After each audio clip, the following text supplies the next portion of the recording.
కొరింథీయులకు రాసినటువంటి 2వ పత్రిక 9వ అధ్యాయంలో ఈ రీతిగా రాయబడుతూ ఉన్నాయి.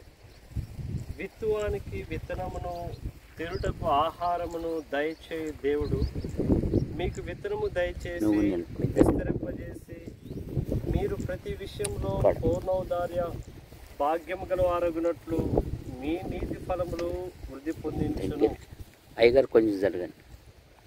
ఇక్కడ రాయబడినటువంటి మాటలు ఏంటి అంటే, విత్తనాన్ని దయచేసేది ప్రభు అయినటువంటి యేసుక్రీస్తు వారు, ఆహారాన్ని దయచేసేది ప్రభు అయినటువంటి యేసుక్రీస్తు వారు, వృద్ధి పొందించేది యేసుక్రీస్తు వారు.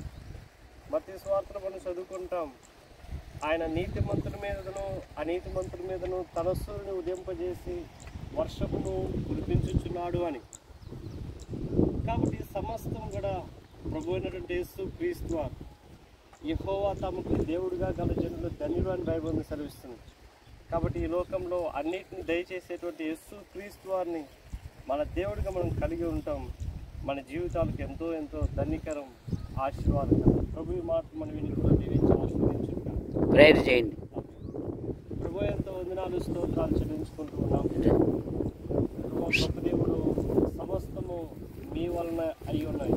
అందును బట్టి వందనాలు, స్తోత్రాలు చెల్లించుకుంటూ ఉన్నాం. మాకు ఆయుష్ను అనుగ్రహించినటువంటి దేవుడు, కాపాడుతూ ఉన్నటువంటి దేవుడు ప్రభా, మా యొక్క పోషణార్థం మా పనులన్నింటిలో నేను ఆహార పదార్థాలన్నింటిలో సహాయం చేస్తూ ఉన్నటువంటి దేవుడు, అందును బట్టి వందనాలు, స్తోత్రాలు చెల్లించుకుంటూ ఉన్నాం. ప్రభా, జీవాహారం నేనే అని మీరు తెలియజేస్తూ ఉన్నారు. ప్రభా, మేము నిత్యము జీవించాలనే ఉద్దేశంతో ప్రభా, జీవాహారమైనటువంటి మీరు ఆ కలవరిశిల్లో ప్రాణం పెడుతూ వచ్చారు, మృత్యుంజయుడై తిరిగి లేస్తూ వచ్చారు. ప్రభా, మిమ్మల్ని మా దేవుడిగా, మా రక్షకుడిగా ఈ లోకంలో కలిగి ఉండే గొప్ప భాగ్యం మాకు అనుగ్రహిస్తూ వచ్చి మీ ప్రేమంతని బట్టి వందనాలు, స్తోత్రాలు చెల్లించుకుంటూ ఉన్నాం.